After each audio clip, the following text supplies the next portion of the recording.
Welcome to the Beard Speaks podcast.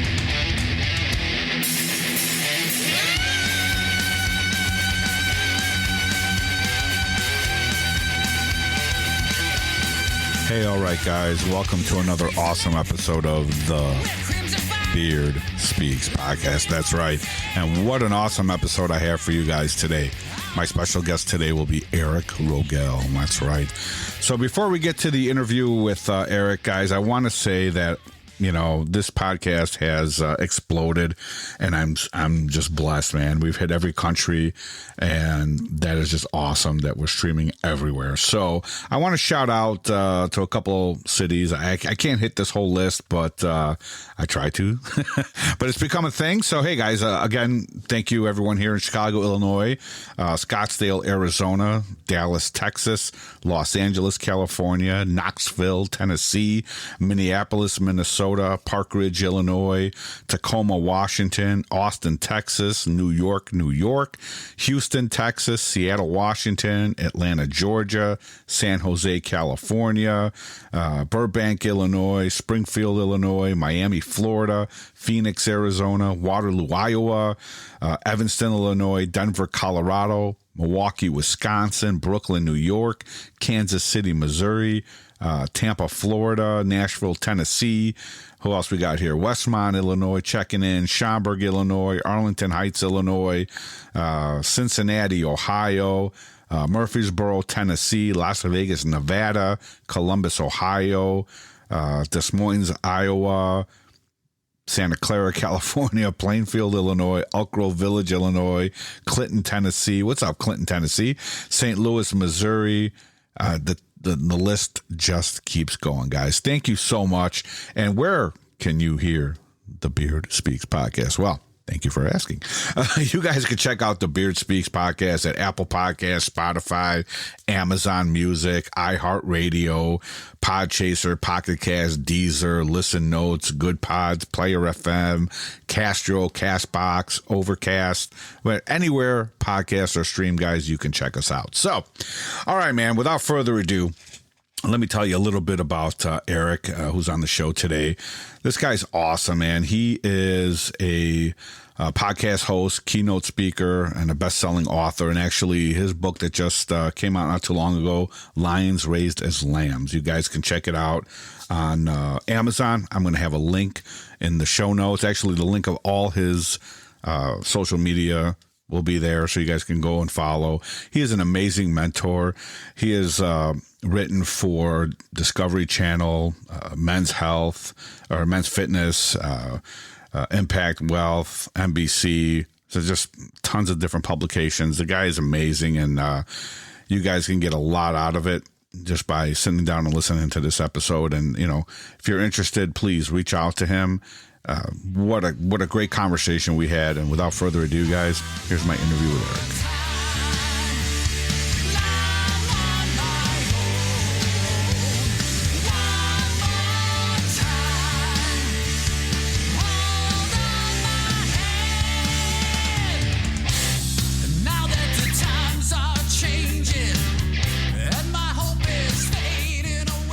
All right, Eric, welcome to the Beard Speaks. How are you today? Hey, man. Good. It's a pleasure to be here. I'm fired up. Awesome. I'm excited to have you on the show. As we talked a little bit offline, I don't like to listen to my guests on other shows. So I make sure I like to keep things spontaneous and flowing, but it's a little hard. And there's a couple things that I want to tell you right off the bat. I just downloaded your book, and I can't wait to dig into it. Yeah. Lions Raised as Lambs. So I would like you to kind of, you know, give us a snippet of, you know, what to expect on that. When I read I went on Amazon and kind of read up about it. This is awesome. I mean, especially what's near and dear to my heart, man, how to be a successful father, husband, you know, and a leader. That spoke to me. So I can't wait to get really into this. So kind of give our listeners a little bit of insight to what that book is about. Yeah, man, I appreciate that. And so this is a book that I wrote with my mentor, guy who's been a mentor of mine for over 10 years. And it really is the story of our journey. And when we talk about lions raised as lambs, it really is about men who, very much like myself, were raised to be soft, to be quiet, to not let that lion side of us out. So I always joke around that, I was raised by a single mom. Okay. And that's kind of where it came from for me. And, the joke I always say is that my mom raised me like a veal. I had to be very soft and tender and not get bumped or bruised, right? So that was kind of my upbringing, a lot of being inside, a lot of reading and drawing. And as I got older, I realized this is not right. Like I rebelled against it. I was starting to get angry. I didn't really like being told to be quiet, not be bold, not stand out, all of that. So in the book, I call that being raised in a culture of fear. Right. My mom, I love her love her. She passed, in 98, but, she was doing the best she could with the tools that she had. Sure. And she was trying to protect me, out of love. She was just trying to protect me. But her version of that was she was a very nervous and anxious and fearful person. So she kind of imprinted that on me. Yeah. Right. I had to be very fearful and anxious. So the thing is, I look at it now and it's, hey, Mom, I love you. I wouldn't be the man I am today if you didn't raise me the way you raised me. So This is not a knock on Mom. People ask me that all the time. Like, do you resent your mom? Do you hate her? And the answer is, yeah, I did for a lot of my life. Right. But not anymore. Not now. I mean, I look at it as part of my journey. But she raised me in what I call a culture of fear. And a lot of your listeners may, kind of feel this for themselves, right? Everything was going to hurt me. People were going to try and, try to get over on me, or, anything could make me sick, or I could die, or whatever. Right. Don't go out with your hair wet, that type of thing. Yeah. Exactly. I got you. Wrap yourself in bubble wrap and then go outside. Now, my mentor, Rob James, who is the co-author of the book with me, Rob was raised in what I call a culture of courage. So his father was a prominent lawyer in their town, which was an agricultural town, a lot of commercial fishermen, a lot of cattle ranchers. And he brought Rob, when he was young, probably about 8 or 9 years old, brought him to one of the local ranchers who was kind of a John Wayne figure in their town. And he brought him and he said, "Make my son a man." Because he was busy making his fortune and he knew that he couldn't put the attention on Rob that he needed to. So Rob, from 8, 9 years old, was doing stuff grown men do. He was driving heavy machinery and riding horses, and they were getting in pens with bulls and boars and all kinds of stuff. And he was encouraged by the ranchers, the other, the cowboys and the ranchers. Sure. That you can do this. No, get in there. You can do this. Grab that bull. You know what you're doing. And it was, think of it as encouragement. So he was raised in that culture of courage. And so we kind of got together, and then he helped guide me a bit. I was like I said, I spent a lot of my teens and 20s very, very angry. I was searching for really healthy, strong male role models. Wasn't a lot of them out there. Sure. I got involved in martial arts, and my instructors were great role models. I got involved in sports. Coaches were great role models. But, when I got out of college and in the business world, didn't find a whole lot. And then, I found Rob. And so Lions Raised as Lambs is really our journey together. And it is an allegory, and it tells the story of a young lion cub who was being raised by a sheep, mama sheep. Right. And he was raised by her, and he was taught to deny his lionhood, not to roar, not to use his claws, not to, hunt, not to do all these things that were in his nature. And eventually a older warrior lion finds this young cub, takes him away from the sheep, and begins to train him in the ways to become a great lion and a king. And so it's all the stuff that's in the work that I do when I coach men, when I guide men, when I mentor men.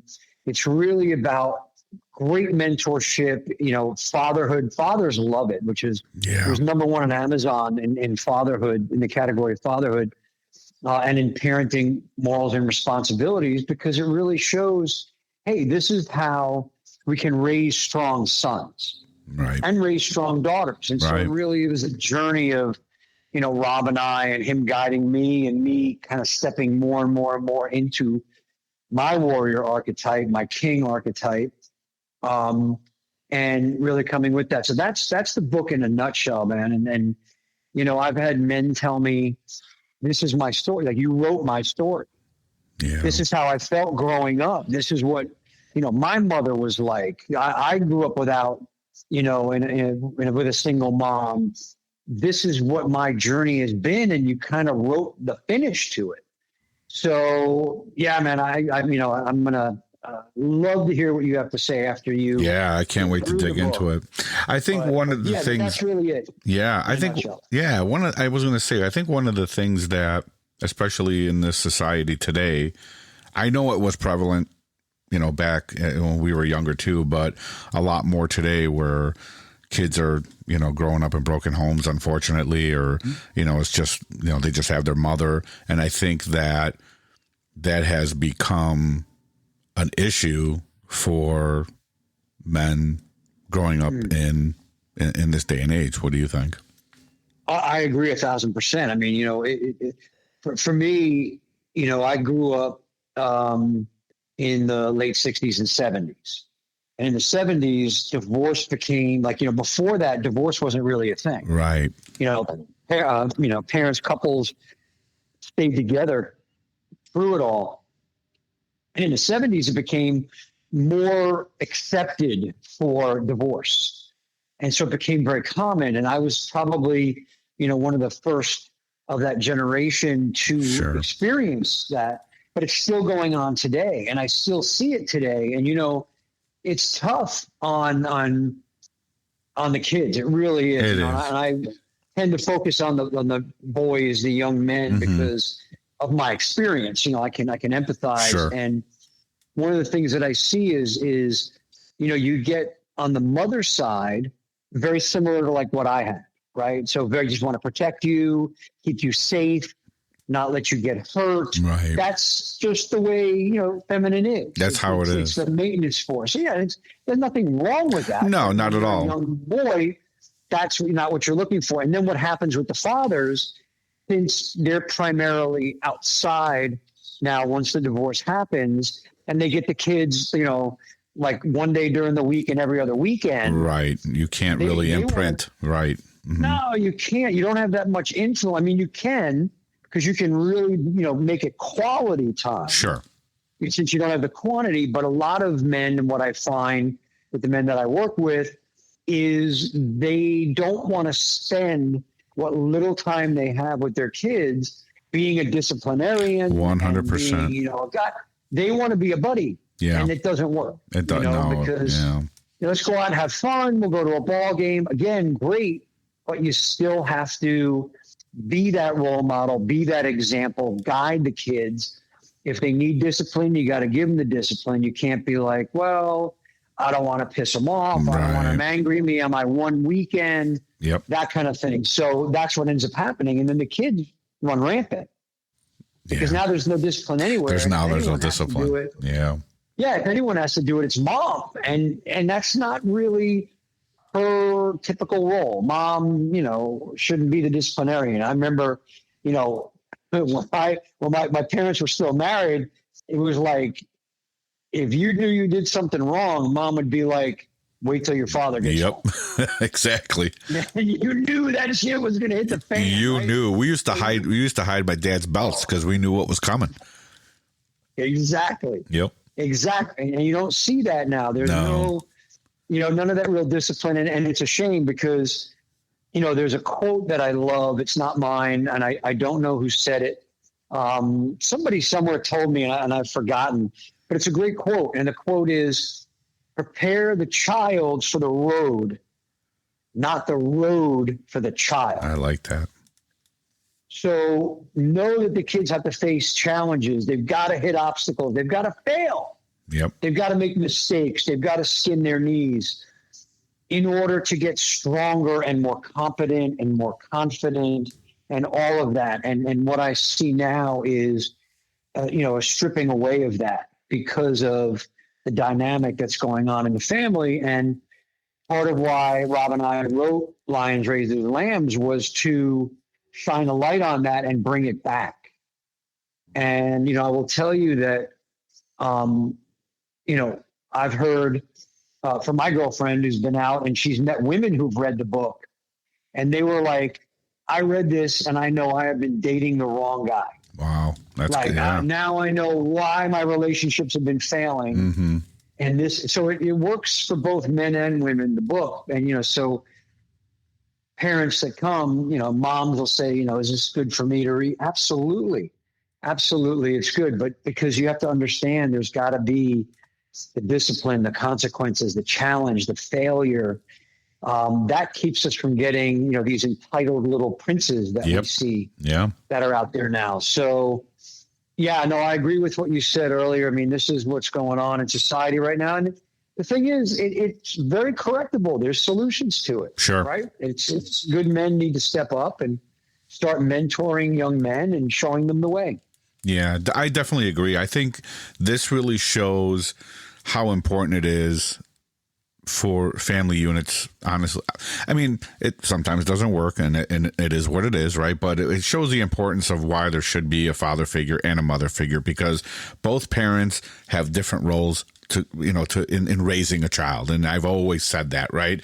Even, you look at the unfortunate, family court system today, they favor the mom the majority of the time, right? They pull the father out of the home.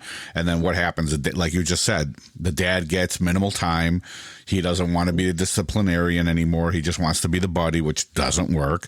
And then you take that father figure out of the equation, and then the child doesn't get raised with both benefits of, the benefit of having both parents. It's essential. It really is. And, I've had a lot of moms come to me and they're like, well, how can I raise my son to be strong, to be a king? Right. Because in the work that I do, we have the 4 foundational archetypes, which is the warrior, the lover, the king, and the hero. And, the warrior obviously is that masculine, strong, the lion side of us, right? And that's, courage and discipline and leadership and decision-making and risk-taking and adventurousness and all of that kind of great stuff, being bold, all of that. The lover side of us is our heart side. And that is, wisdom and generosity and trust and inspiration and playfulness and all of those kind of things. And you need both. Right. As a man, you absolutely need both. You can't just be a warrior. No. Right. And a lot of men, these fathers that are outside the home now and you see their kids once in a while, they come a lot from the lover side, being playful and fun and all of that kind of stuff because they don't want to be the disciplinarian. But when you have them both and you integrated them both and have them in balance, that's the king archetype. King operates from both sides. Right. So I had women, and moms come to me and say, well, how do I raise my son to be a king, a warrior, a lover, a king? And my answer, unfortunately, is you can't. Yeah. You can only get that from another man. Right. So whatever you have to do, if there's an uncle or an older cousin or, a trusted family friend, that man has to take a mentorship role in your son's life because he's only going to get what he can from you, right? Which is great stuff, beautiful stuff. Right. But the things that he really needs to be a strong, independent, sovereign man, he can only get from another man. Yeah. And so that's kind of the difficulty when you have these families that, where the father is outside the family or is not there at all. Right. Right. Because you see some of them, they just unfortunately walk away, some because that's what they do. But, there are a majority of men that have to walk away because they just can't fight anymore. The cost is outrageous. They can't keep going. Then there's the parental alienation fact that comes into play in some families, right? And the kids are taken away from the father. Now, like you said, they are starving for some type of a male figure, but they grow up, like you said, to be almost a little prince. They can't find that. They can't find that inner strength within them that the father brings to the table. 100%. And, I really wish that, the court systems would recognize the critical importance of a father in the child's life to be that role model for them. Because even though I talk about young men and boys and how important the father is to them, the daughter just as much, yes. The young woman, because she needs to see an example of what a good man is all about. 100%. Yeah. You know what I mean? Like, otherwise she's going to continue that wheel of karma where she's dating the wrong guys and men that are abusive, or men that are, entitled little princes, and men that don't stand up for them, exactly, and step up, that kind of thing. So they need to see that as well. So it really is important. Now, listen, I understand sometimes in families, the father is not a good dude. Right. Just isn't. Right. And so he's actually detrimental. That I can understand. Sure. And that's where the mom has to find, where is this good? Where can I get good role models for my son? And listen, for a lot of young men, it's coaches. Yeah, it really is. Sports. Yeah. Because coaches are, a lot of the coaches that I had were good men. They really cared, and so that's always something as well. But, man, look, if you're going to raise your son into a king, and I call it lion-hearted king. So lion is that warrior side. Heart is the lover side. So lion-hearted king, they need strong male influence in their life. They just do. And, bless you moms for what you do. You sing. I've always had a soft spot in my heart for single moms because I was raised by one.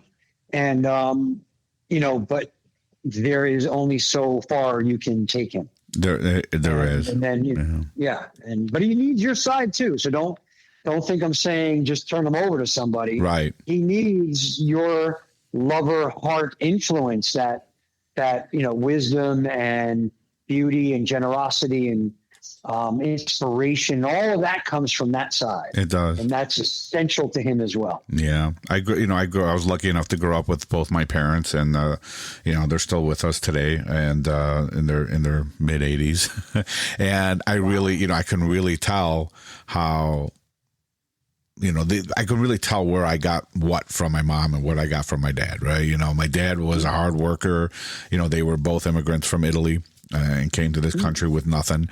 And my dad worked concrete and worked on the streets. And, my mom was a seamstress and worked until, I was born. And then the typical, stay-at-home mom and dad went to work type of thing. So I really saw that dynamic. And I was raised where my dad, like I said, he was disciplining us, and he was the one that would work and bring home the bacon, and and then on the weekends he would cook and and do fun stuff with us. But he was always there as the discipline king. Yeah. He was the one, right? And my mom too.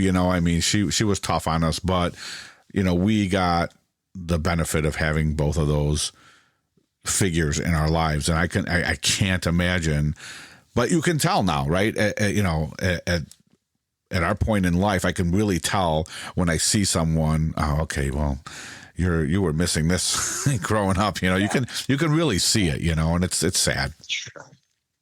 It is, and listen, it's. I think like I said, it's very reversible. Because I saw it in my own life. You know what I mean? I was raised, like I said, in that culture of fear and to be scared. And I was angry and lashed out a lot. And still, even now I can see where there are times where I'm, that entitled prince. And I catch myself and I go, Yeah. Well, that's good though. Well, I mean, right? But that's the work, right? It's exactly. aware of what you're doing. Yeah. You've got to, Rob, as a mentor, he has no problem kicking me in the ass. Right. Right. When it needs to happen. And, lately he's been like, you need to be kicking your own ass. Yeah. Like, it's time for you to kick your own. And that's how it is, I think, with a lot of young men is they're looking out there, they're still searching. And it's like, if you can give them enough good guidance, they can get to the point where they can kick their own ass. Yeah. Right. They're seeing it themselves. Like, right. Oh, man, I was really being a dick just now. Yeah. Like, that was bad. Yeah. So, that's the point, is to just become aware of what you're doing and who you're being, so that you can correct it, right, and get yourself back on track and hold yourself accountable, because that's my buzzword, for 2025. There's no accountability anywhere anymore, right?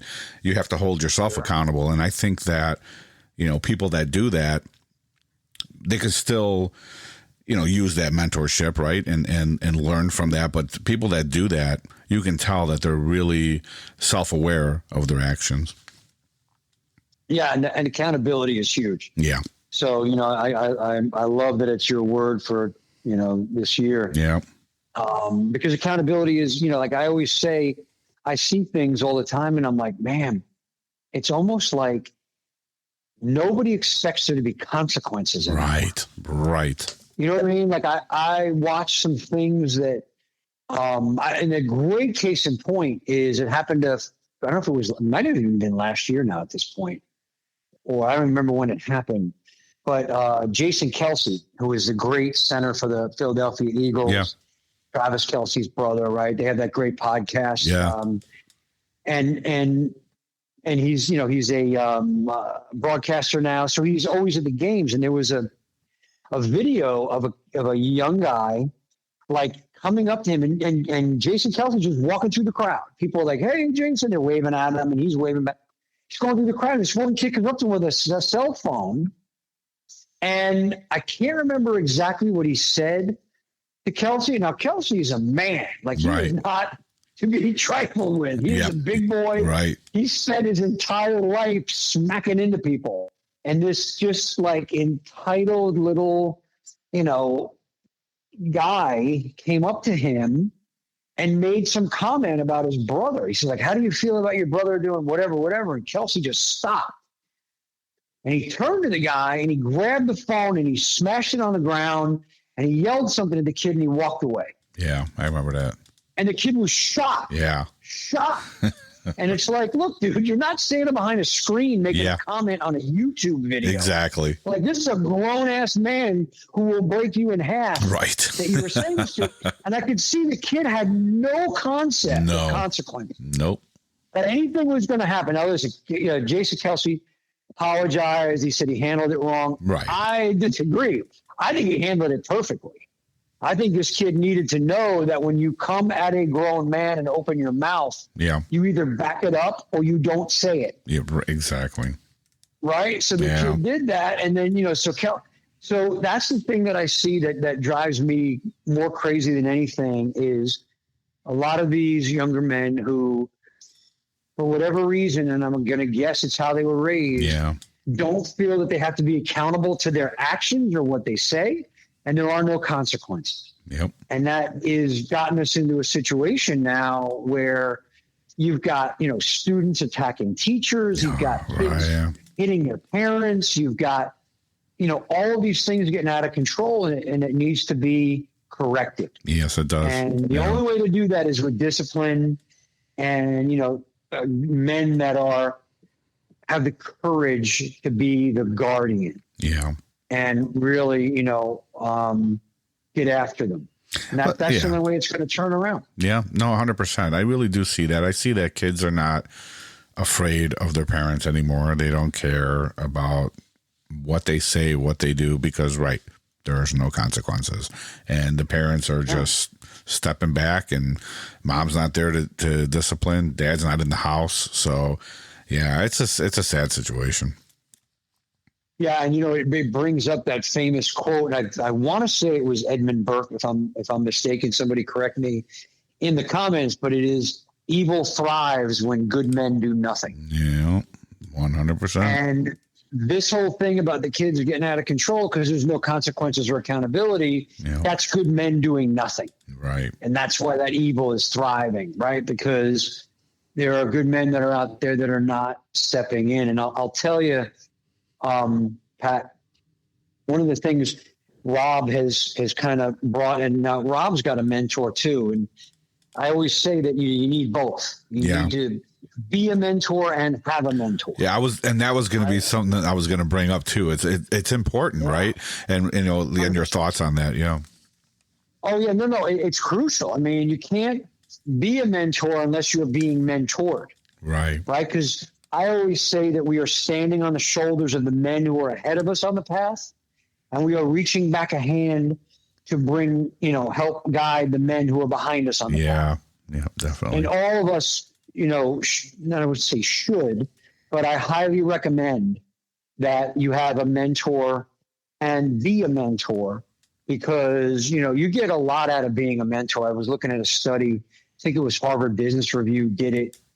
And they studied mentors over like 50 years. And they found that the people who are being mentored, the mentees, get a tremendous amount of value out of the relationship, but the mentors actually get more value and benefit by being a mentor, because they're teaching and they're guiding and they're doing all that. So Rob has a mentor, a great man named Harry Palmer, and Harry has a thing he called, and I may be getting it wrong, but I believe he calls it the 3 lights of leadership, or 3 lights of relationship, or whichever way it is. But these are Harry's, and it is at the base level, the foundational level is a friend or a companion, right? Your friends, your companions. We have a good time. Sure. Pat, you and I could be friends, and we're out there. We go watch the game. We have a couple of beers. We enjoy ourselves. We have fun. We head home, right? We're just friends. So there's no level of responsibility there. The next level is the guide, and this would be the mentor, right? And the guide, they can take a sense of responsibility over you to guide you on the path, right? Keep you there, share wisdom with you, share experience, be open and honest, raw and real, and help guide you on the path. That's the guide, right? So father is the guide. Right. I always tell fathers, you can be friendly, but you don't want to be a buddy. You don't want to be their friend. Right. You need to be their guide. That's your job. That's your responsibility. You have a sense of responsibility. And then the next level up is the guardian, which I just spoke about. And the guardian is the one who has to draw the sword and kick you back on the path if you're being a chucklehead and not doing what you need to be doing. Exactly. And that's the hardest thing to be, as the guardian. Now, I have incredible amount of respect for Rob, because he does the hard stuff. Like he's got to be the guardian with me. He will say and do things that, I don't want to hear, but I need to hear. But you need to hear it, right? You need to hear. And it's like, it reminds me of drill sergeants in the military, where they are preparing you to be tough enough to handle stuff. And if you get out of line, they will jump on you. That's the guardian. And a lot of people they're very uncomfortable stepping into the guardian role when somebody is, straying off the path, I'll say. Right. And that brings up the old saying that everybody wants to be a lion until it's time to do lion stuff. Exactly. The guardian is lion stuff. So that's the 3 levels: a friend or companion, the guide, and the guardian. And as parents, we need to be all 3, but especially the guide and the guardian. To make sure that we're, keeping our kids on the path. Yeah. And one of the things I tell people too is, if it's uncomfortable, it just means you're growing, right? If you're not uncomfortable, you're just staying status quo, and you're not going to grow. Yeah. And I would say, you started this by asking about the mentor. Like, sure.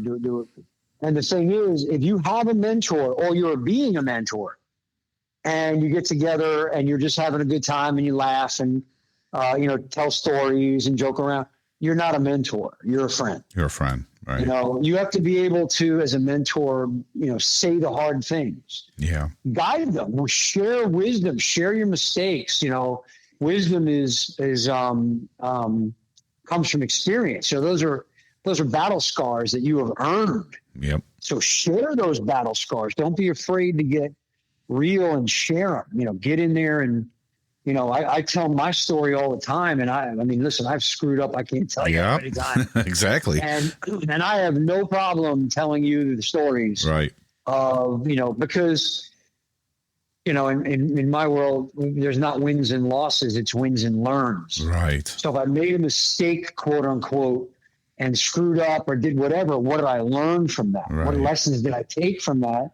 And now can I impart those lessons on, others who are, behind me on the path and could use that, good guidance and could use that, so they don't have to earn that battle scar. They can get it from me and move faster. Right. And I mean, that's something that truly is invaluable in life, right? To have somebody, like you said, you use that metaphor, you're in front, you've been there. I tell my son's going to be 28 years old this year. And he's, people say, man, you got a good kid. I'm like, well, I taught him, growing up that, this is how life is. And I taught him about all my mistakes, and like you, I've made plenty, right?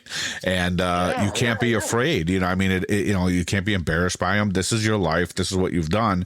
And if I can turn around and help my son or, another man and say, hey, if you're going down this path, man, I've been there and this is what I've encountered. This is the mistakes I made and this is what I learned from it. So, just be careful. Yeah. And that's beautiful. I mean, I tell fathers that all the time. Like if you are raising your kids and you're in this position where you're trying to pretend you're perfect and have never made a mistake. No way. Yeah. Well, number one, they know you're, full of crap. Right. They know that. Because they know you absolutely made mistakes. And plus they're talking to grandma, right? And grandma's telling your stories behind your back. Yeah. And secondly, it's not going to help them in any way. You're not doing them any favors by presenting yourself as this perfect human being. I worked with a guy and, I kind of told him that. And he said he started doing that. He has 2 young sons. When I say young, I mean like early teens. Sure. He started doing this with his sons. And at first he said it was really like hard and kind of painful. Like he had to talk about his mistakes. And then he was like, I could just see the value they were getting from it. Like, well, listen, dad screwed up, so we can screw up. And he's not perfect. We're not, and he's not pretending to be. So they really got a ton out of it. And he said, I do that all the time now. Like, hey, listen, when I was your age, I screwed up and I did this and that. And it's just about being brutally honest. Like I found out throughout life that when you wear that mask and you pretend to be something you're not, that facade that you put on really isn't a facade. Everybody can see it. Everyone sees it. Yeah. Yeah. So you might as well tell the truth. It saves a lot of energy trying to hide stuff. Exactly. And you're bringing value. I mean, look, I interviewed a guy one time, and he grew up with a very famous, and I'm not going to name the guy's name, but he grew up with a very famous guy who made a lot of money, like $1 billion in the fashion industry, right? Designing stuff. And, he and I were talking, and this guy's really well known, and he, presents himself out there as a highly successful businessman, but he declared bankruptcy something like 5 times, 6 times, something like that, while he was building his thing.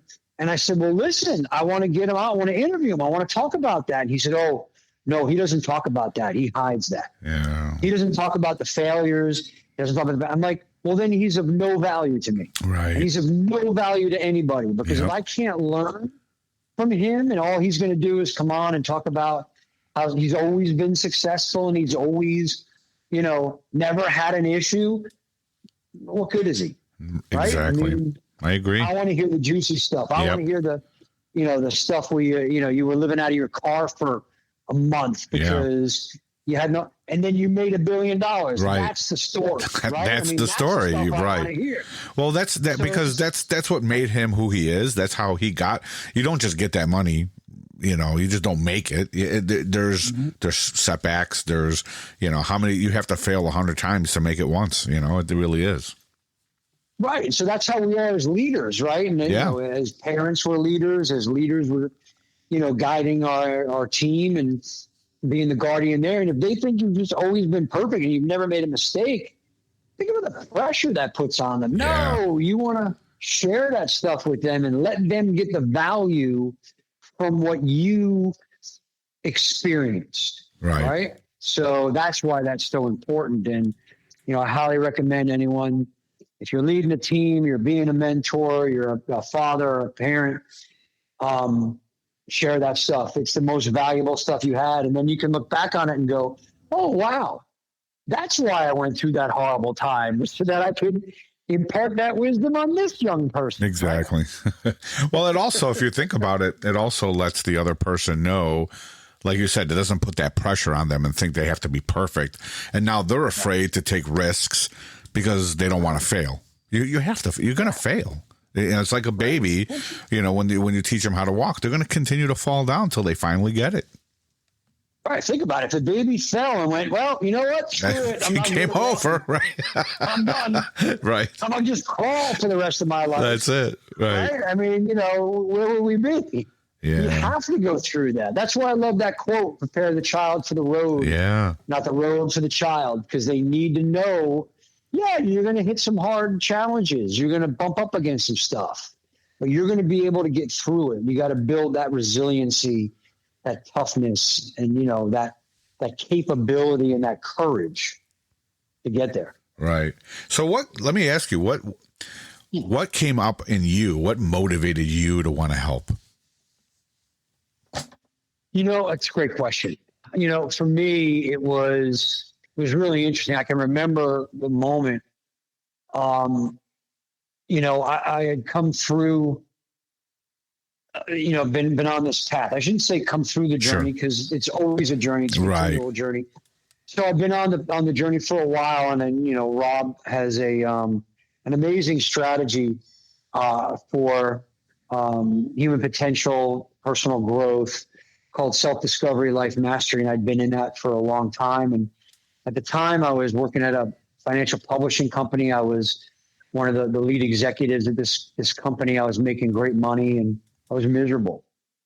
And, I knew that what was more purposeful for me was kind of being a guide to men who grew up the way that I grew up. Yeah. I meet a lot of men these days that are now, in their 40s and 50s and getting into their 60s, who are, they're divorced, or they are in a career that they hate because they thought what life was about was you go find a good job. That's and you it. Worked it forever. Right. And you made money, you provided for your family, but they have no sense of purpose. Yeah. No sense of fulfillment in what they're doing. And they're miserable and, raised to be soft like I was, or they feel that lion inside them. And I'll never forget. So I was at an event that Rob was leading, one of the workshops that we were doing for self-discovery. And he was at the front of the room, and he was getting his stuff together. He was writing on the whiteboard something. And I kind of walked up and I looked at him and I said, I can't do this anymore. I'm going to resign on Monday. Wow. He kind of looked at me and he said, well, we've been waiting for you. And I never forgot that. Yeah. And, for me, that's what really made it was, do I want to work this job for a paycheck? Right. And be miserable? And, and there were people I worked with who did that every day. They were miserable every day. They went and sat in their office, waited until 5 o'clock and left and collected a paycheck every Friday. Right. And I said, I can't do that. I'm like living like a zombie. Yeah. And, there is a word for people who sell themselves for money. Yeah. And I no longer wanted to be one of those. Right. And so I did. So I started doing, this and writing and, wrote the book with Rob, obviously. Sure. And, doing speaking and working with executive men, to guide them in business as a leader and in their family as a leader, to get them, through the warrior, the lover, the king, elevate to hero. And that's really what did it for me, was I just couldn't do it anymore. And I will tell you, there are points where I made a lot less money. Oh, sure. Less money. Yeah.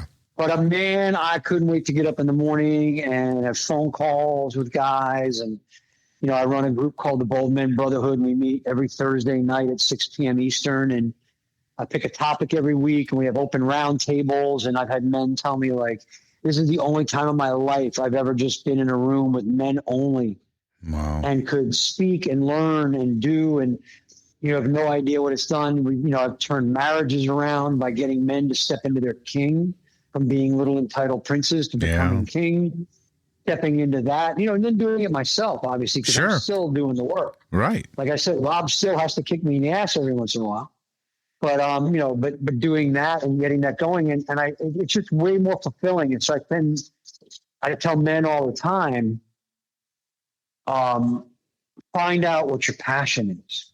What are you passionate about? Yes. What gets you moving? What gets you fired up? What gets you wanting to go to work every day? Right. If you're not doing that now, you've got to make a change. Yep. Because you're just dying a slow death. Yeah. That's all you're doing, is dying a very slow death. 100%. I think you have to love what you do, and you have to look at your job and think of it as, am I coming here, like you said, am I coming here every day being depressed, sitting at my desk, collecting a check at the end, but I always encourage people to, hey, take a look at what you're doing and write down, what you do every day for work. And then look at that list and say, am I happy doing this? Because like you said, sometimes you're just there, you're going through the motions, you got to bring home the paycheck. But if you really stop and look at that and say, okay, this is what I do every day. And is this really what I want? And if you can't say yes to all of that and you're not enjoying what you're doing, 100%, you better start looking a little bit deeper into yourself and find something that really, really makes you tick. Yeah. And listen, for me, I have an intention every day. And I have I don't call it a to-do list. It's an action step list. Okay. Actions take that day. And, I have a thing called the King's Blueprint, which is free. If anybody wants it, reach out. I'll send it to you. But it has your high five, which is the top 5 things you want to accomplish that day. But at the top of my list every day, my one daily intention is move at least one man forward on the path today. I like it. And as long as I do that, I feel fulfilled. It's a passion. I get it. I get to move forward myself by moving someone else forward. So I would say to the guys that are listening, and people that are listening, make a daily intention. What's your intention? Hug my kids every day, or, give someone an amazing experience today. If you're flipping burgers, that's awesome, but be the best burger flipper you can be. Right. And your intention might be, I want people to be amazed when they taste my burgers. You know what I mean? It's like, whatever it is you do, just be passionate about it. Yeah. And and get in there and do it the best that you can do it. And that'll start to fulfill you. And then you can start following your passions. Doesn't mean you have to, quit your job. No, right. But just get in there and find out what fulfills you, what makes you passionate, what gets you fired up, and do it every day. Right. Do it. Or look at others that are doing what you want to do and figure out, what do I need to do that, right? And learn those skills and slowly get there, Sure, and you know what? Be bold and courageous and reach out to that person and say, hey, I love what you're doing. I would love to do that. I would love to, have you as a mentor. And, I'm just looking for some guidance. You'd be amazed at how many people say yes to that. Yeah, no, 100%. Amazed. Yeah. Because people ask me all the time, well, how do I find a mentor? Well, you just find someone who's doing what you would like to do, or who's successful at what you want to be successful at, and reach out to them. Yeah. I actually met a woman who her mentor was Steve Jobs. No kidding. And she she grew up in outside Cupertino, California, where they had the headquarters. And in her high school, they had an assignment, which was to find a local business person and ask them to be your mentor. And she went, Steve Jobs is a local business person. I want him to be my mentor. Wow. And cool. She wrote him a couple of emails, and I guess they went unanswered. And then she found out that he frequented this coffee shop there. And she decided to stake out the coffee shop and wait till he came in. And listen, that's bold, that's courageous, bold. that's initiative, that's, ambitious and all that. And so she did. She approached him at the coffee shop, and he, I believe, was very, impressed with her and how she just walked up to him and said, I want you to be my mentor. And he ended up her mentor for almost 40 years. I think she told me it was a long relationship. He actually had her when they did Apple Music. Yeah. Because that was her dream, was to be in the music industry. Okay. And so she did. She got out of college and she got into music and doing that for years. And then when Jobs decided they were going to do Apple Music, he tapped her to run it. Wow. And amazing story. I love that story because it's like, people, like I said, they ask me all the time, how do I find a good mentor? And it's like, identify someone and go talk to them. Talk to them. Go talk to them, or and get feedback too, from people. I do that a lot, even with my job. Is I'll go out, I'll just go out of my way and ask, hey, what can I do better? Because it's hard for you to see your own, shortfalls or whatnot, so I like to ask, hey, what can I do better? What, you've been working with me for X amount of years or, whatever it is, give me some feedback and let me know where I can tighten up this or what I could do better. That's always good. I mean, listen, their job is to see your blind spots. Sure. That's why they're called blind spots. We can't see them. Right. So if you're courageous enough to, go in there and ask that question and be open to hearing their feedback. Yes. That's the key. Right. You're gonna grow a lot more. I mean, right. And that's the thing. And that's why I said, like, mentors have to be able to tell you the things that you may not want to hear. Yeah. Right. It might be a little sensitive, and that, because a lot of times we don't want to see our shortcomings. We don't. No. Right. Yeah. So for them to be able to say what they need to say and you to be able to receive what you need to receive, that's incredibly, incredibly important. Yeah. No, definitely. Definitely. That's awesome, man. So if someone wants to, reach out to you and look into getting your services of being a mentor, what's the easiest thing for them to do? Well, listen, I always tell everybody, just reach out to me on social media. I'm on all the platforms, and I'm the only Eric Rogell on all. Okay. So you can look me up on, LinkedIn is really good. Instagram is great. Facebook is good. But you can also go to, and I would recommend doing this, go to lionsraisedaslambs.com. Cool. And that's the site for the book. It gives you a little explanation on the book and what it's about. And there's a link to the Amazon page so that you can, grab the book. But there's also a spot on there where you can just put your email in and get on my list, and you'll get a bunch of bonuses that I have on there. That King's Blueprint that I talked about. Yeah. I have a guide to the 4 foundational archetypes: the warrior, the lover, the king, the hero, and how to step into each of those. You get all that kind of good stuff. Nice. And it's kind of a great way for you to, get in there. So it's lionsraisedaslambs.com. And like I said, reach out on social media. I mean, it's why it's called social media. That's why it's called social media. Right, exactly. Connect with people. Yeah. Connect with me there, man. I'd love to hear from you. And especially if you read the book, I always ask, what's your biggest takeaway from the book? And I'm always blown away by what people get from it, both men and women. Yeah. What they get from the book, what it meant to them. And that's why I'm excited to hear what you have to say. Yeah. I can't wait. I can't wait to get into it.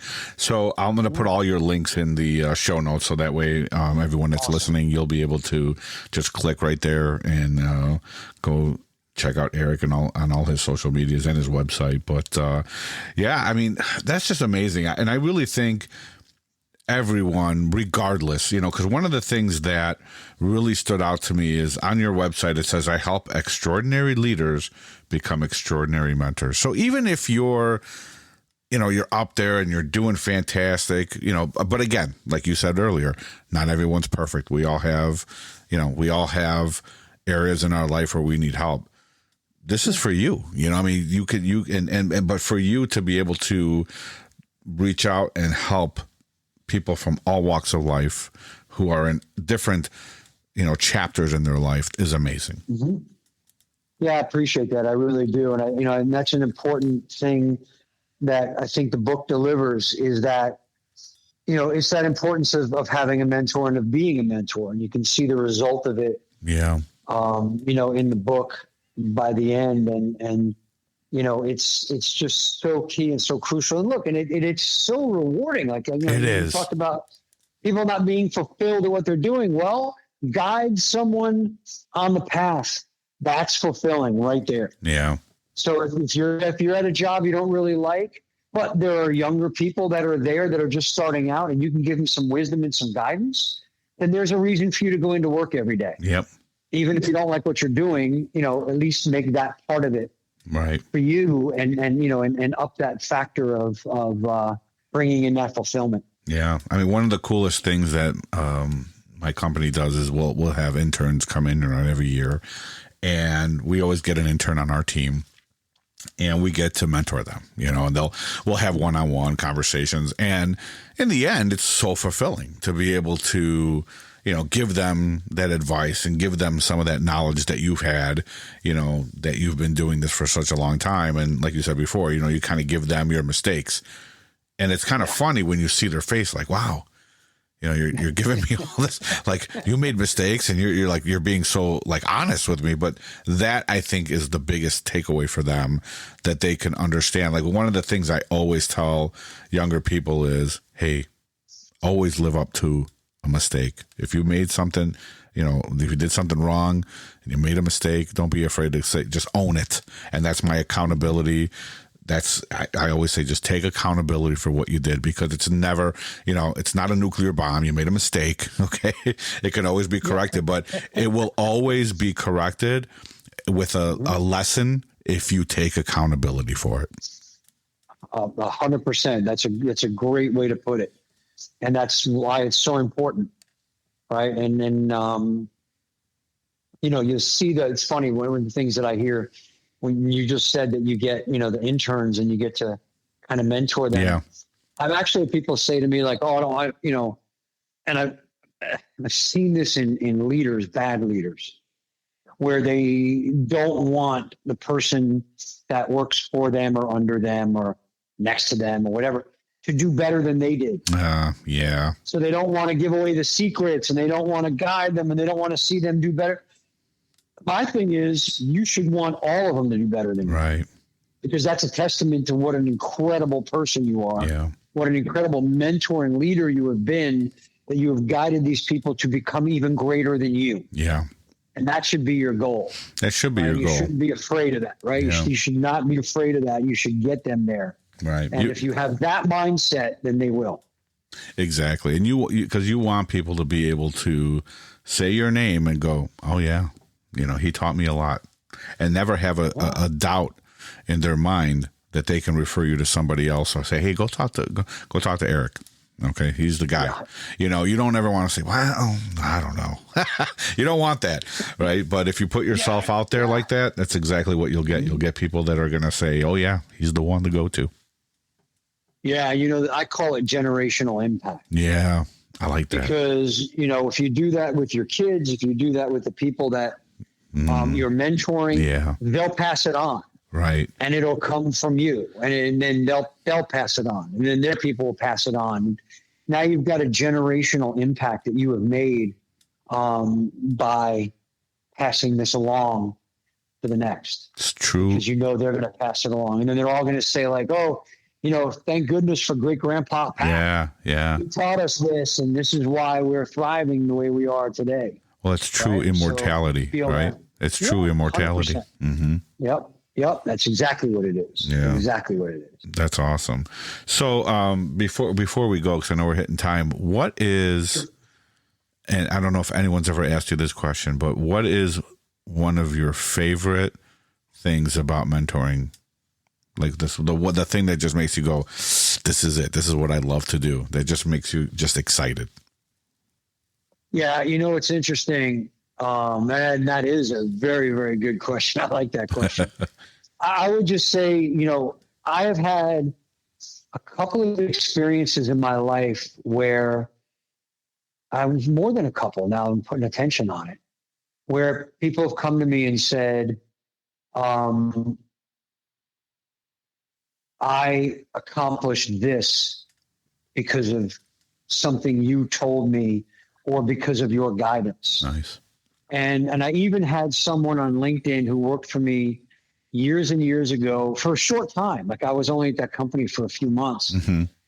Has said, I just wanted you to know you've been my secret mentor for years. Wow. I've been reading all your stuff and listening to your podcasts and all of that.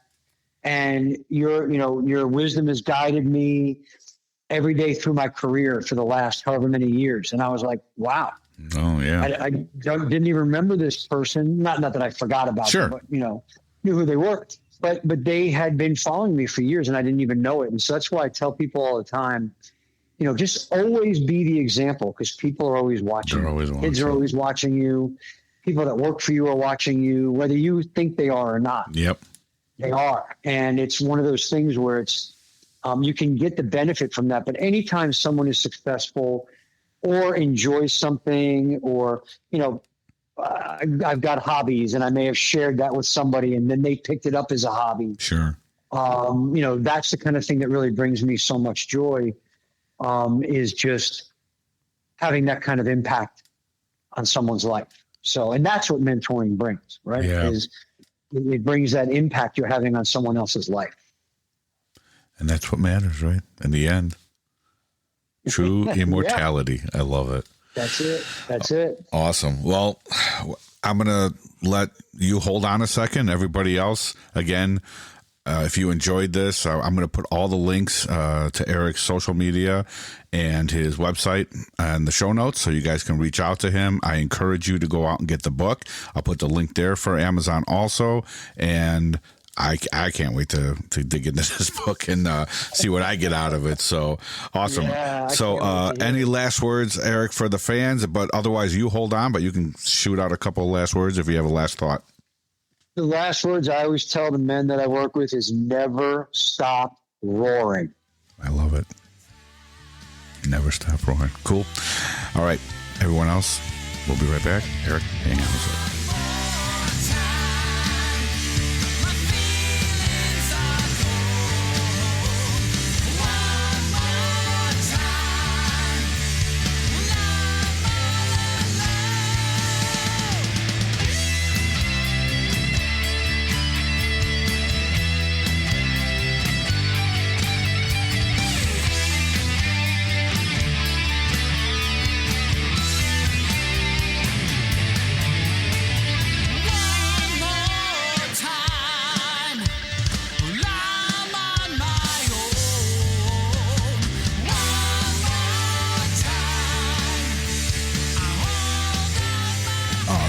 So there you have it, Eric Rogell. How awesome was that interview, guys? So please check out the show notes. Take a look at his website and go check out that book, man. I just started reading it. I did this interview a couple of days ago, but I just sat down and started reading the book. What great information, man. And if you're looking for a mentor or looking to be a mentor, what better person to go to than Eric, man? Just definitely reach out and get his contact info. It will be down in the show notes. So, all right, guys. So again, I appreciate everyone that's checking out the show. If you want to be on the show, if you know someone that wants to be on the show, please send an email to thebeardspeakspodcast@gmail.com and check us out at www.thebeardspeakspodcast.com. All our links to the socials are there. Check us out over there at TikTok, Instagram, Facebook, YouTube. I got some killer videos on YouTube and got some videos going on TikTok. So I was kind of following the trends and getting involved on there. But that's it, guys. I totally appreciate it. We'll be back with another awesome episode shortly. Thank you guys so much. God bless. We'll see you soon.